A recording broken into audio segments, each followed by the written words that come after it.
Equilibrium of the body देखते हैं कि बॉडी कोई है तो उसका इक्विलिब्रियम कैसे देखते हैं ना। Equilibrium of the body, heading डालो बच्चों, equilibrium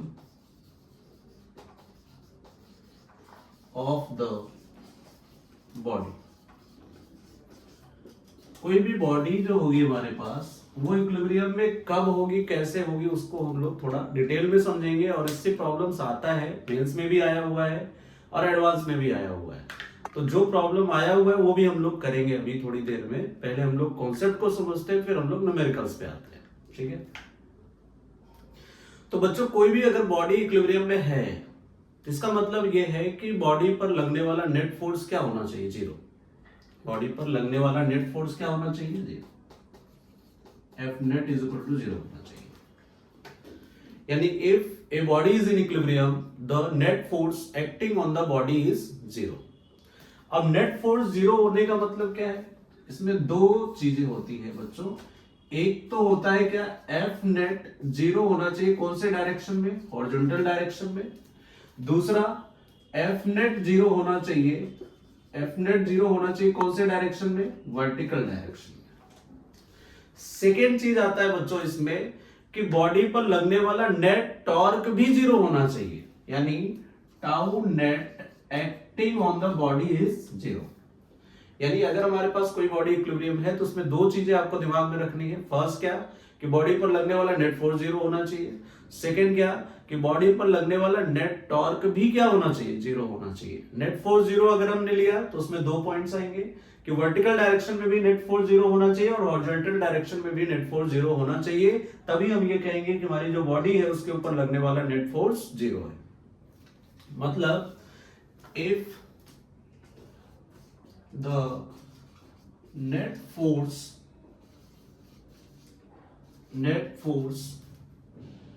and net torque acting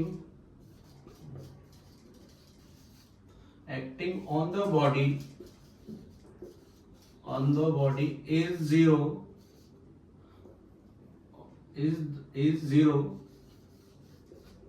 the body will be in equilibrium. The body will be in equilibrium. मतलब अगर हमारे पास कोई भी बॉडी है उस पर लगने वाला नेट फोर्स भी जीरो है, नेट टॉर्क भी जीरो है, तो बॉडी किसमें रहेगी, इक्विलिब्रियम में। नेट फोर्स जीरो होगा तो उसमें दो चीज आपको देखना है कि हॉरिजॉन्टल डायरेक्शन में नेट फोर्स जीरो हो रहा है और वर्टिकल डायरेक्शन में भी नेट फोर्स जीरो हो रहा है या नहीं हो रहा है। अगर हो रहा है तो नेट फोर्स जीरो होगा, तो मतलब हमारी जो बॉडी है वो इक्विलिब्रियम में आएगी। उसके लिए नेट टॉर्क भी जीरो होना चाहिए। अगला पॉइंट आता है बच्चों कि केस वन आता है, case one, if F net is equal to zero. ये क्या इंप्लाई करता है कि टाउ नेट भी जीरो होगा। मतलब अगर हमारे पास कोई बॉडी है, उस बॉडी पर लगने वाला नेट फोर्स जीरो है, तो क्या बॉडी पर लगने वाला नेट टॉर्क भी जीरो होगा।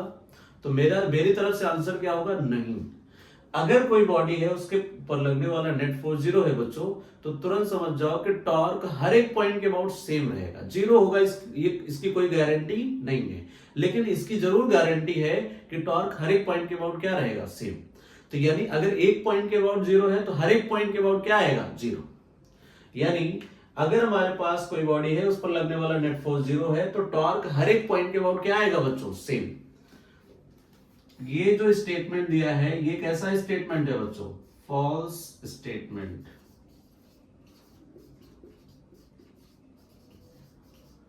अब उसको चेक कर लेते हैं भाई। मान लो हमारे पास कोई बॉडी है ऐसे, और एक फोर्स इसके ऊपर इधर लग रहा है, एक फोर्स इसके ऊपर इधर लग रहा है, ठीक है। और ये हमारा एक्सिस ऑफ रोटेशन कभी होगा, कभी ये एक्सिस ऑफ रोटेशन होगा, कभी ये एक्सिस ऑफ रोटेशन होगा। मान लो इधर से फोर्स एफ लगा, इधर से फोर्स एफ लगा, ठीक है। तो आप देखो कि अगर इसका नाम हम रख देते P और इसका नाम रख देते Q और इसका नाम रख देते C, तो टॉर्क अबाउट P अगर हम देखें बच्चों, तो पहले टॉर्क देखने से पहले ये देखेंगे कि क्या नेट फोर्स जीरो है क्या। इधर से फोर्स F लग रहा है और इधर से भी फोर्स F लग रहा है। जितना फोर्स ये है उतना फोर्स ये है, इसका मतलब क्या है कि बॉडी पर लगने वाला नेट फोर्स तो 0 है, इसमें कोई डाउट नहीं है। यानी here F net is equal to 0 on the rod, मतलब रॉड पर लगने वाला नेट फोर्स क्या है, 0 है। लेकिन नेट टॉर्क 0 होगा या नहीं होगा, इसको चेक करते हैं। अगर हमने P पॉइंट के अबाउट टॉर्क लिखा तो आप देखोगे कि P पॉइंट जो हमारा P पॉइंट है ये एक्सिस ऑफ रोटेशन है, और इसी पॉइंट P पॉइंट से अगर फोर्स पास हो रहा है तो इसका मतलब इस फोर्स की वजह से इस पॉइंट के अबाउट कोई टॉर्क नहीं आएगा। तो इस फोर्स की वजह से टॉर्क आएगा क्या, यस आएगा। मान लो रॉड का लेंथ L है, इसका मास समझो m होगा, और अगर m होगा तो mg अगर ऐसे लग भी रहा है, समझो mg अगर ऐसे लग रहा है तो इसी की लाइन ऑफ एक्शन से पास करेगा तो उसका कोई टॉर्क नहीं आएगा। अब जरा सोचो कि अगर हमने ये फोर्स लिया तो इस फोर्स की वजह से इसके सेंस इस बॉडी का सेंस ऑफ रोटेशन क्या होगा, देखो एंटी क्लॉकवाइज। अगर sense of rotation anti clockwise होता है तो जिधर सेंस ऑफ रोटेशन हो उधर मुट्ठी बंद करो, ऐसे anti clockwise sense of rotation है, एंटी क्लॉकवाइज मुट्ठी बंद करो। थंब किधर आ रहा है, आउटसाइड। जिधर सेंस ऑफ रोटेशन हो उधर मुट्ठी बंद करो, तो जो डायरेक्शन थंब का आएगा वही डायरेक्शन किसका हो जाएगा, टॉर्क का।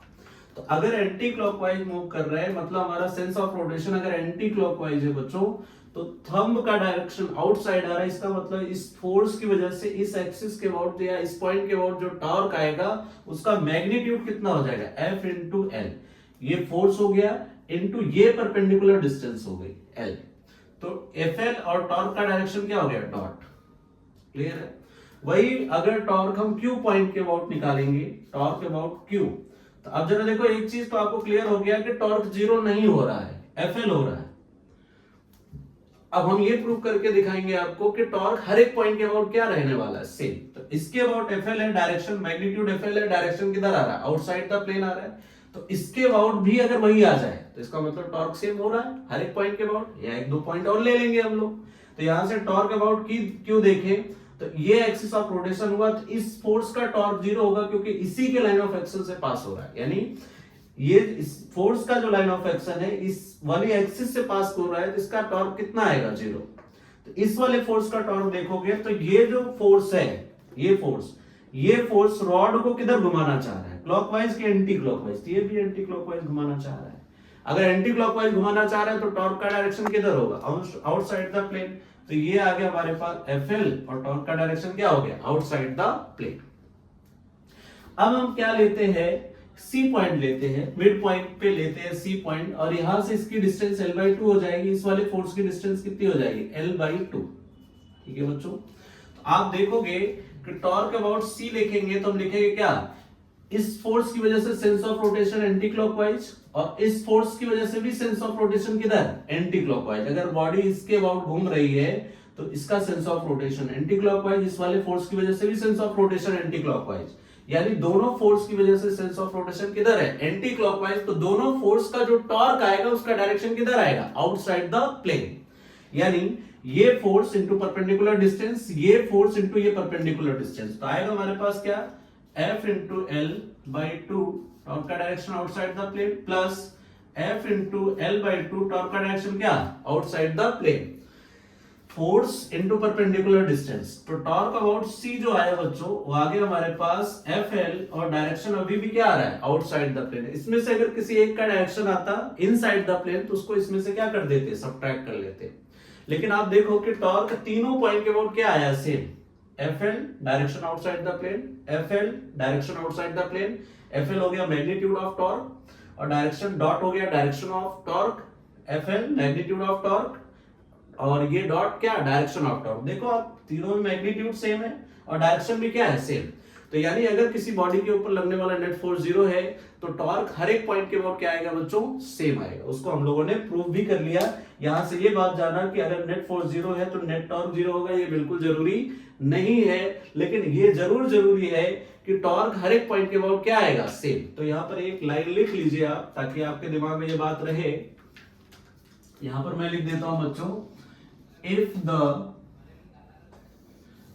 इसको आप पहले नोट कर लीजिए, मैं अगले स्लाइड में लिखता हूं।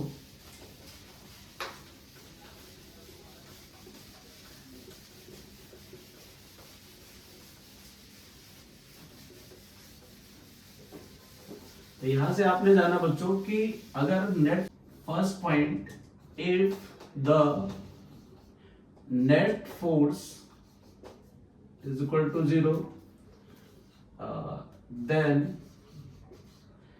it is not necessary that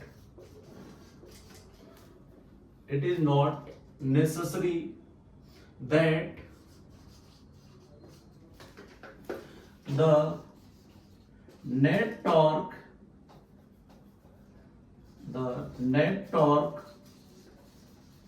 also will be 0, but it is necessary that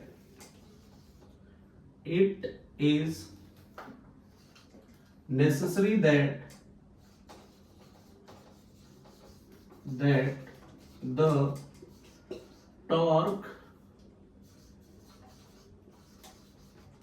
about every point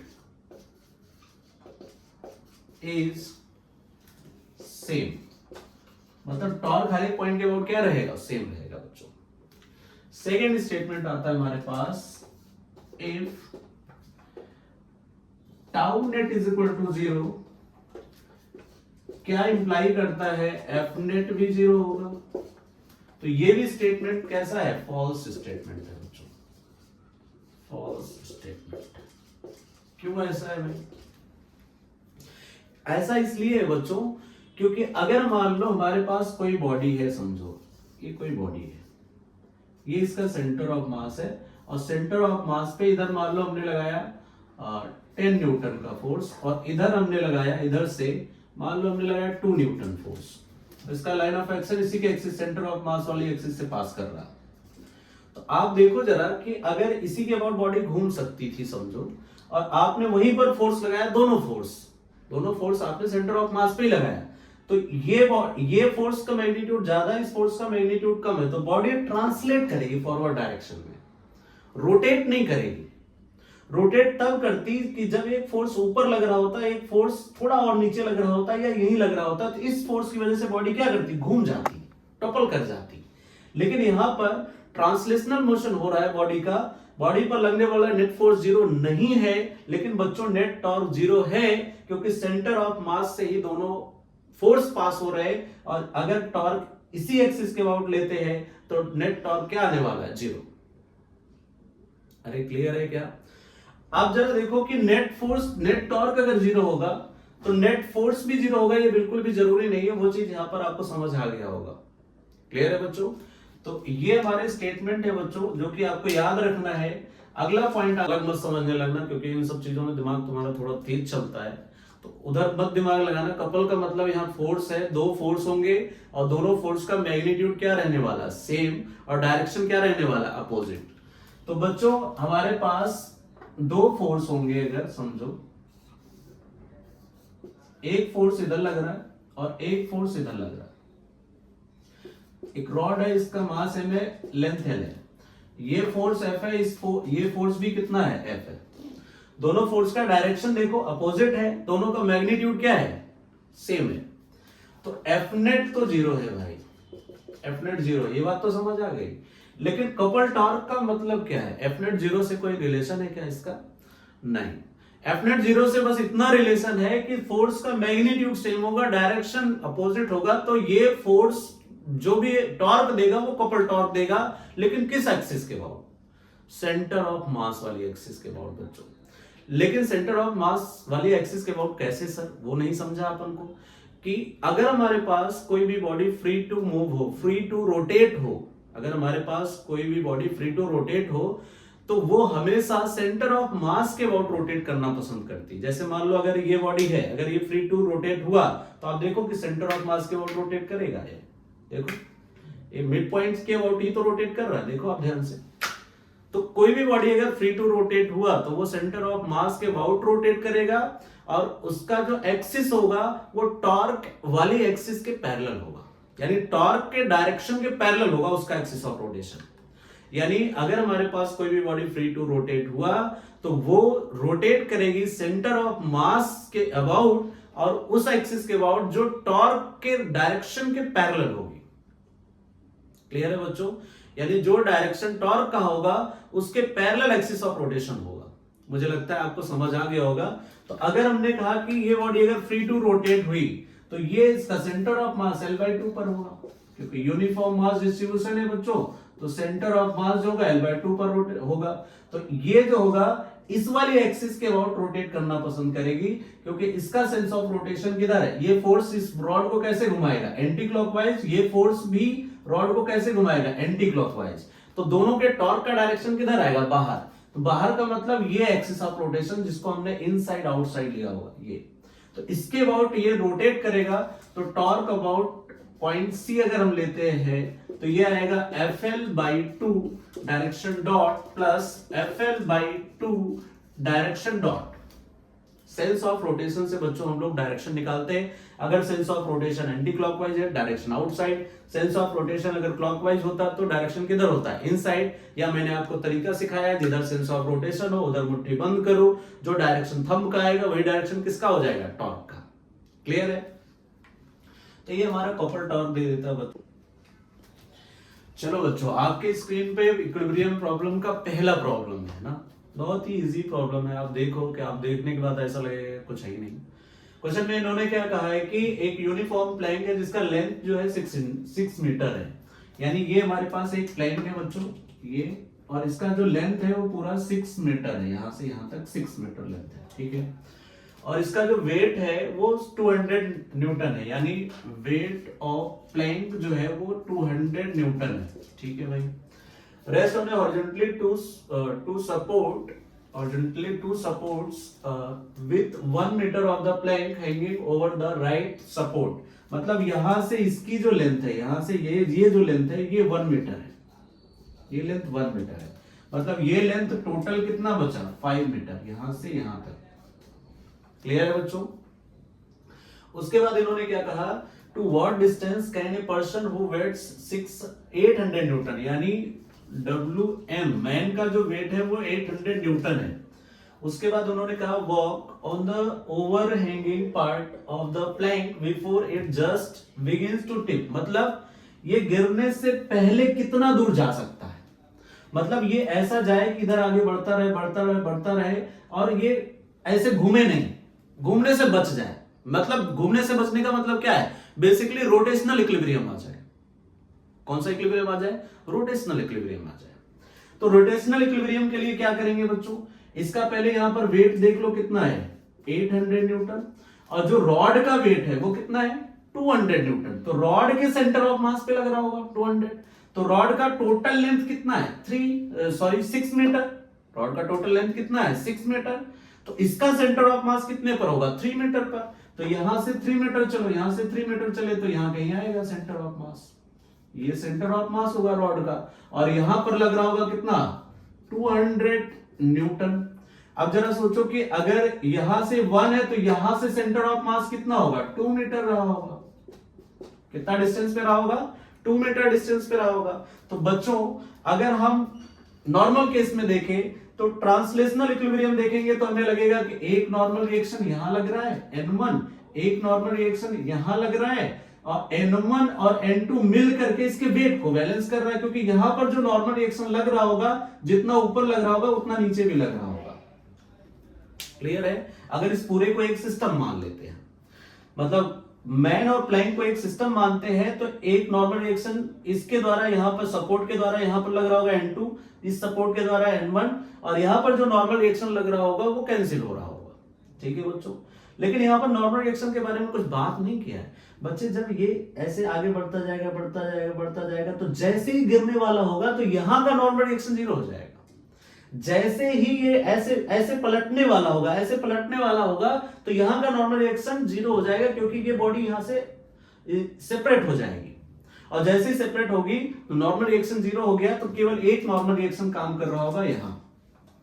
clear है? तो ये जो हमारे पास सपोर्ट है, इसी के अबाउट हम टॉर्क को क्या कर लेते हैं, बैलेंस कर लेते हैं। अगर इसके अबाउट नेट टॉर्क को 0 कर दे तो हमारी जो बॉडी है वो टिप होने से बच जाएगी, घूमने से क्या हो जाएगी, बच जाएगी। तो आप जरा देखिए 200 इसके अबाउट 200 ऐसे घुमाना चाह रहा है रॉड को, और ये जो 800 है इसके अबाउट 800 ऐसे घुमाना चाह रहा है। तो आप जरा देखो कि एक एंटी क्लॉकवाइज घुमाना चाह रहा है और एक क्लॉकवाइज घुमाना चाह रहा है। तो अगर दोनों का टॉर्क बैलेंस हो जाए तो नेट टॉर्क 0 हो जाएगा, बॉडी टिप होने से बच जाएगी। तो यानी कहने का मतलब हम लिखेंगे टॉर्क ऑफ रॉड बैलेंस कर दे किसको, टॉर्क ऑफ मैन का। यानी टॉर्क ऑफ जो इसका रॉड का, जो रॉड के वेट की वजह से जो आएगा, टॉर्क के वेट की वजह से, जो रॉड के वेट की वजह से आएगा हमारे पास, प्लैंक के वेट की वजह से जो आएगा टॉर्क, और जो मैन के वेट की वजह से आएगा टॉर्क, उन दोनों टॉर्क को बैलेंस कर दो। तो यहां से ये 2 मीटर है, तो ये हो गया फोर्स 200, परपेंडिकुलर डिस्टेंस कितना है 2। तो हम लिखेंगे क्या, रॉड का क्या लिखेंगे बच्चों, प्लैंक का 200 इंटू 2, टॉर्क आ गया। इसका लिखेंगे टॉर्क, देखो एक क्लॉकवाइज टॉर्क दे रहा है, एक एंटी क्लॉकवाइज टॉर्क दे रहा है, तो यानी दोनों का समेशन 0 होगा, तो दोनों को बराबर कर दो। अगर दोनों का समेशन 0 हो रहा है तो दोनों को बराबर कर दो। ऐसे 3 फोर्स अगर क्लॉकवाइज में लग रहे होते, 3 टॉर्क का डायरेक्शन क्लॉकवाइज में आ रहा होता, 2 का डायरेक्शन एंटी क्लॉकवाइज में आ रहा होता, तो उन दोनों को ऐड करके, इन तीनों को ऐड करके क्या कर देते, इक्वेट कर देते। तो यहां से जरा देखो, यहां पर आ रहा है हमारे पास 800 और परपेंडिकुलर डिस्टेंस कितनी है x, तो हम लिखेंगे यहां पर 800 इंटू कितना x, ये इससे कैंसिल हो गया बच्चों, 4 2 जा 8 हो गया, x की वैल्यू आ गई हमारे पास 1/2, यानी x is equal to 0.5 metre आ गया। यानी जब ये यहां से 0.5 मीटर, यानी सपोर्ट से 0.5 मीटर आगे जाएगा, तो आगे तक जाएगा, तो ये जो है टिप होने से बच जाएगा। अगर 0.5 मीटर से जरा सा भी आगे गया तो ये रॉड ऐसे घूम जाएगा और ये आदमी गिर जाएगा। क्लियर है बच्चों? तो मुझे लगता है कि आपको समझ आया होगा। तो अब हम चलते हैं नेक्स्ट प्रॉब्लम पर, ठीक है? तो आप आराम से क्वेश्चन को पढ़िए, लिखिए, और फिर नहीं समझ आया तो आप कमेंट बॉक्स में हमसे पूछ सकते हो बच्चों, कोई प्रॉब्लम नहीं है। एक रॉड है समझो, ऐसे स्ट्रिंग से कनेक्टेड है, 2 स्ट्रिंग से कनेक्टेड है, ऐसे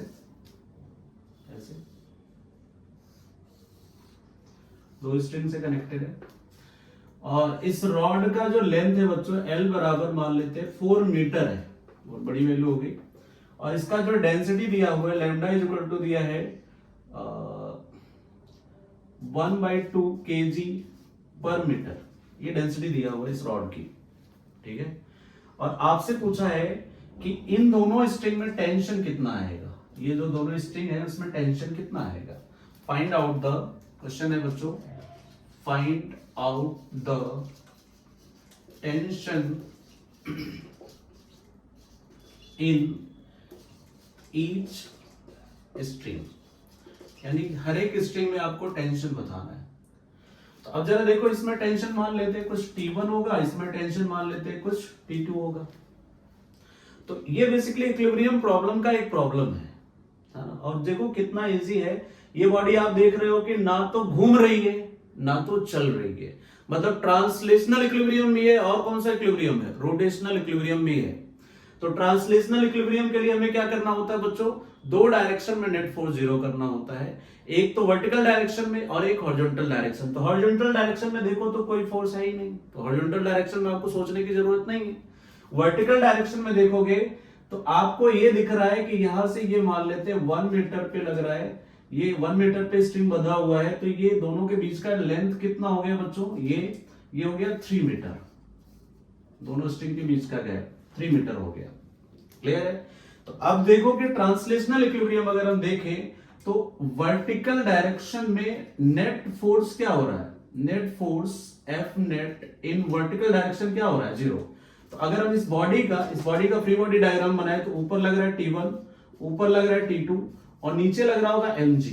हाँ भाई साहब, अब जरा देखो कि mg तो हमें पता ही नहीं है कितना है, mg लिए डेंसिटी दिया हुआ है, तो आप मास कैलकुलेट कर लो, m बराबर लैम्डा इनटू l। आपको पता होगा linear mass density lambda is equal to mass per unit length होता है, तो m बराबर क्या आ जाएगा, linear mass density into L length, यानी लैम्डा इनटू कितना l। तो आप जरा देखो लैम्डा दिया हुआ है, लैम्डा कितना दिया हुआ 1/2, मास लेंथ कितना दिया हुआ है 4, तो मास कितना आ गया 2 kg। तो 2 kg इसके सेंटर ऑफ मास पे लग रहा होगा, टोटल लेंथ 4 मीटर है तो इसका सेंटर ऑफ मास कितने पर होगा 2 मीटर पर, यानी यहां से ये लेंथ 2 मीटर होगा और 2 मीटर पर हमारा mg लग रहा होगा कितने का 20 न्यूटन का। 2 kg अगर इसका मास है तो फोर्स कितना हो जाएगा 20 न्यूटन। तो पहले ट्रांसलेशनल इक्विलिब्रियम वर्टिकल डायरेक्शन में अगर देखें बच्चों तो हमारे पास आया T1 प्लस T2 मिल करके बैलेंस कर रहा होगा mg को, यानी 20 न्यूटन को। क्लियर है, ये फर्स्ट इक्वेशन आ गई। ट्रांसलेशनल इक्विलिब्रियम हो गया।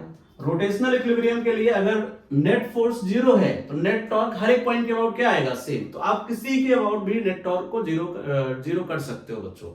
तो आप ये देखोगे कि आप इसके अबाउट नेट टॉर्क को जीरो करोगे तो भी आंसर आएगा, इसके अबाउट नेट टॉर्क को जीरो करोगे तो भी आंसर आएगा, इसके अबाउट नेट टॉर्क को जीरो करोगे तो भी आंसर आएगा। आंसर में कोई वेरिएशन आने वाला नहीं है। आप किसी के अबाउट नेट टॉर्क को जीरो कर दो। तो अगर मुझसे पूछोगे सर किसके अबाउट नेट टॉर्क को जीरो किया जाए, तो मैं तुम्हें एडवाइस दूंगा कि बेटा जहां पर मैक्सिमम नंबर ऑफ फोर्सेस लग रहे हो उसी के अबाउट नेट टॉर्क को जीरो कर दो, जिससे मैक्सिमम नंबर ऑफ फोर्सेस का जो टॉर्क आ सकता था वो जीरो हो जाए। तो इससे हमारे नंबर ऑफ अननोन कम हो जाएंगे, हमारी इक्वेशन बहुत इजीली सॉल्व हो जाएगी। तो यानी अगर यहां से देखेंगे तो हम इसके अबाउट अगर देखें तो यहां पर भी एक ही फोर्स लग रहा है, यहां भी एक ही लग रहा है, यहां भी एक ही लग रहा है। तो तीनों जगह एक ही फोर्स लग रहा है तो किसी के अबाउट भी नेट टॉर्क को जीरो कर सकते हैं। तो हम कहेंगे बच्चों tau net is equal to zero. तो आपने कहा कि mg का टॉर्क, पहले T1 का टॉर्क देखोगे तो T1 का टॉर्क जीरो आएगा क्योंकि ये आपने एक्सिस ऑफ रोटेशन ले लिया। और अगर आपने ये एक्सिस ऑफ रोटेशन लिया बच्चों तो इसी के लाइन यानी इस फोर्स का जो लाइन ऑफ एक्शन है इसी एक्सिस ऑफ रोटेशन से पास कर रहा है, तो इस फोर्स का कोई टॉर्क नहीं आएगा। अब mg से पूछा जाए, mg कहेगा कि मैं रॉड को किधर घुमाना चाह रहा हूं क्लॉकवाइज, क्लॉकवाइज घुमाया तो टॉर्क का डायरेक्शन किधर इनसाइड। इस T2 से पूछा जाए तुम रॉड को किधर घुमाना चाहते हो, तो ये कहेगा सर मैं रॉड को एंटी क्लॉकवाइज घुमाना चाहता हूं। अगर ये कहेगा रॉड को मैं एंटी क्लॉकवाइज घुमाना चाहता हूं तो इसके टॉर्क का डायरेक्शन किधर आएगा आउटसाइड, और इनसाइड का टॉर्क आउटसाइड के टॉर्क के इक्वल हो जाए तो रोटेशनल इक्विलिब्रियम आ जाएगा। तो हम कहेंगे कि जो mg का टॉर्क आएगा, mg का टॉर्क कितना आएगा बच्चों 20 इंटू यहां से ये डिस्टेंस कितनी है बच्चों 2, ये 20 इंटू कितना 2, मैं इस पॉइंट को नीचे लिख दे रहा हूं बच्चों 20 इंटू 2, और इस T1 के लिए इसकी परपेंडिकुलर डिस्टेंस कितनी हो जाएगी 3 मीटर, क्योंकि यहां से ये कनेक्टेड है तो ये टोटल लेंथ कितनी हो गई इस वाले एक्सिस ऑफ रोटेशन से इस फोर्स यानी T2 की परपेंडिकुलर डिस्टेंस कितनी हो गई 3 मीटर। तो आप लिखेंगे T2 इंटू कितना 3। तो यहां से बच्चों आया हमारे पास 22 जा 40 is equal to T2 into 3। तो T2 की वैल्यू आ गई हमारे पास 40/3 न्यूटन। T2 हमारे पास आया कितना 40/3 न्यूटन। तो T2 अगर 40/3 आया तो T2 उठा के यहां रखोगे तो T1 आ जाएगा। उन्होंने वही आपसे पूछा है कि हर एक स्ट्रिंग में क्या बताइए टेंशन बताइए। तो T1 plus 40/3 is equal to 20। तो T1 इज इक्वल टू आ जाएगा बच्चों 20 माइनस 40/3। तो ये आ गया हमारे पास 60 माइनस 40/3 इज इक्वल टू कितना 20/3। मतलब हमारे पास जो फर्स्ट स्ट्रिंग है उसमें जो टेंशन आया T1 वो आया हमारे पास कितना 20/3 न्यूटन, 20/3 न्यूटन। और जो हमारे पास सेकेंड स्ट्रिंग है इसमें टेंशन कितना आया T2 हमारे पास आया 40/3 न्यूटन। यार बच्चों समझ आ गया होगा मुझे जहां तक लग रहा है। तो अगर आपको समझ आ गया हो तो प्रॉपर इसको नोट कर लीजिए, फिर हम लोग नेक्स्ट क्वेश्चन पर आते हैं बच्चों। ठीक है, अब हम लोग क्वेश्चन का लेवल धीरे धीरे बढ़ा रहे हैं। अभी धीरे धीरे एक लेवल ऐसा आएगा तो कहोगे सर अब हम नहीं कर पाएंगे, लेकिन वहीं पर आपको करना है। जब आपको ये लगने लगे कि हमसे नहीं होगा तभी आप